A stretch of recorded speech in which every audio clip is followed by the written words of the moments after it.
भारत में फैल रहे नई बीमारी वायरस के बारे में आज हम चर्चा करेंगे जीवन रक्षक मल्टी स्पेशलिस्ट हॉस्पिटल ब्रांच 2 सोनहो के डॉक्टर नीतीश कुमार यादव से।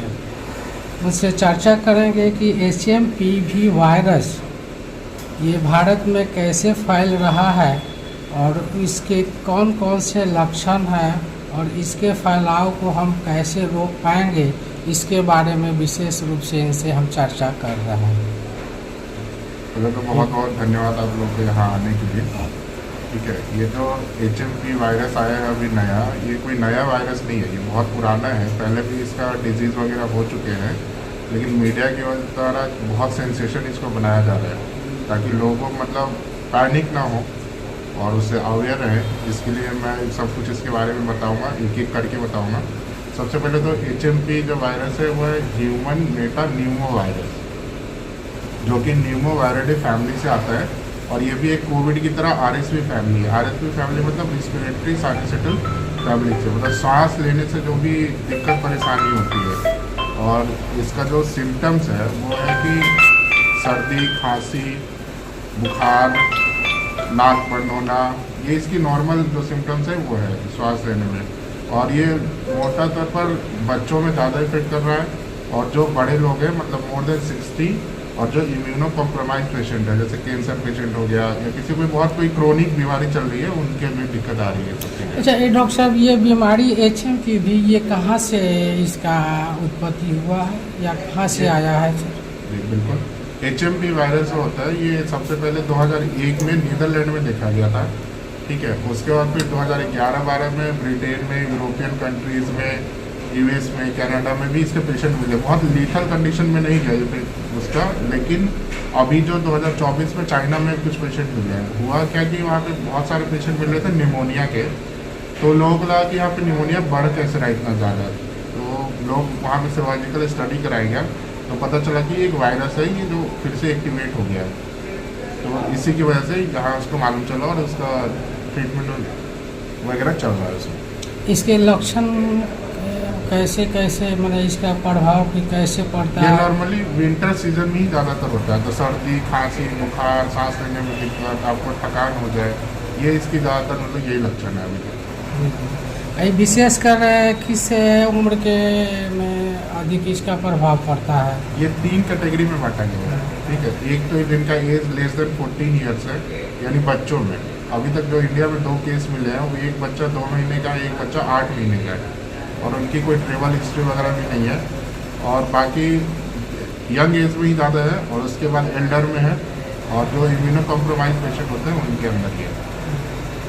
और इसको रोकथाम के लिए क्या क्या उपाय किए जा सकते हैं? रोकथाम के लिए यही है कि आप बार बार अपना हाथ धोएं, बाहर से आए तो हाथ धोएं। जिसको भी सर्दी खांसी है उनसे बच के रहे, क्योंकि ये ड्रॉपलेट की वजह से फैलता है। इन्फेक्शस डिजीज है और ड्रॉपलेट की वजह से फैलता है। तो जैसे मान लीजिए आपके सामने कोई खांसी कर रहा है तो आप वहाँ से दूर हो जाए, थोड़ा सा मास्क यूज़ करें, साबुन से बार बार हाथ धोएं, सैनिटाइज़र यूज़ करें, ये सब कुछ करें। हाथ को नाक के पास नहीं लगाना है, मुंह के पास नहीं लगाना है, आँख के पास नहीं लगाना है। ऐसे अनवॉश्ड हैंड को साबुन से हाथ धो के ऐसे रखें। और जिसको भी कुछ ऐसे सिम्टम्स आ रहा है उसको एक रूम में आइसोलेशन में रखें, उससे थोड़ा दिन की दूरी बना के रखें, क्योंकि जो इसका इंक्यूबेशन पीरियड है वो 2 से 5 दिन का है, उसमें सिम्टम्स दिखने लग जाता है इस वायरस का। जी जी। तो सर, दूसरे शब्दों में हम कह सकते हैं कि जो कोविड-19 अपने भारत में इसका जो फैलाव हुआ था, क्या कोविड-19 की तरह ही भी यही बीमारी है?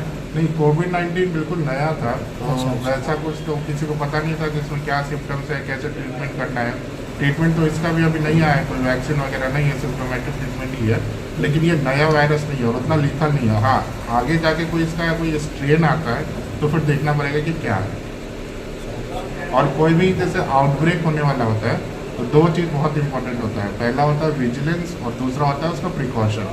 तो विजिलेंस में हम उस केस को, पूरा इंसिडेंस को स्टडी करेंगे कि कैसे फैल रहा है, क्या सिम्टम्स आ रहा है। और जो प्रिकॉशंस है, जैसे मैंने बताया आपको, बार बार हाथ धोना है, आइसोलेशन में रहना है, जिसको भी सिम्टम्स आ रहा है उससे दूर रहें, सैनिटाइज़र यूज़ करें, अच्छा खाना खाएं, हेल्दी खाना खाएं, जो विटामिन C वाले जो फूड है उसको ज़्यादातर लें, एप्पल्स वगैरह लें, नट्स वगैरह खाएं।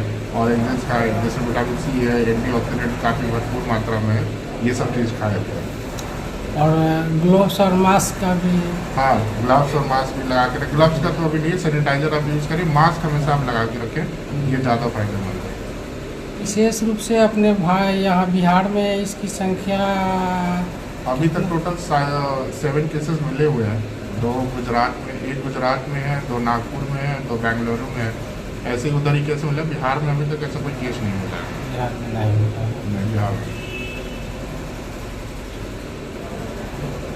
और इसके बारे में सर कुछ लोग आम लोगों को कोई सलाह देना चाहेंगे सर? सबसे पहले हम इतना ही कहना चाहते हैं, आप घबराएं नहीं। क्या होता है कि जब कोई भी चीज़ सेंसेशन बन जाता है तो सब चीज़ की ब्लैक मार्केटिंग स्टार्ट हो जाती है। ग्लव्स वैसे बिकेगा, मास्क बिकेगा, सैनिटाइजर बिकेगा, प्लस लोगों में बहुत ज़्यादा, किसी हॉस्पिटल में जाइए, कुछ भी करके बोलेंगे ये है और उसका ट्रीटमेंट स्टार्ट कर देंगे, कुछ भी देने लगेगा। तो कुछ भी घबराने की कोई ज़रूरत नहीं है, ये कोई बहुत बड़ा फैटल नहीं है अभी।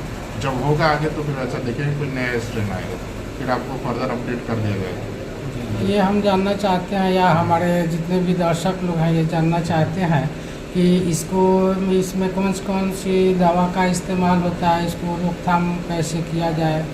इसमें नॉर्मली आप फीवर के लिए जो भी सिम्टोमेटिक ट्रीटमेंट है, पैरासीटामोल वगैरह, खांसी के लिए जैसा सिरप होता है, सिट्राजिन वगैरह जो भी है आपके सब यहाँ पे अवेलेबल है, जांच वगैरह सब कुछ अवेलेबल है।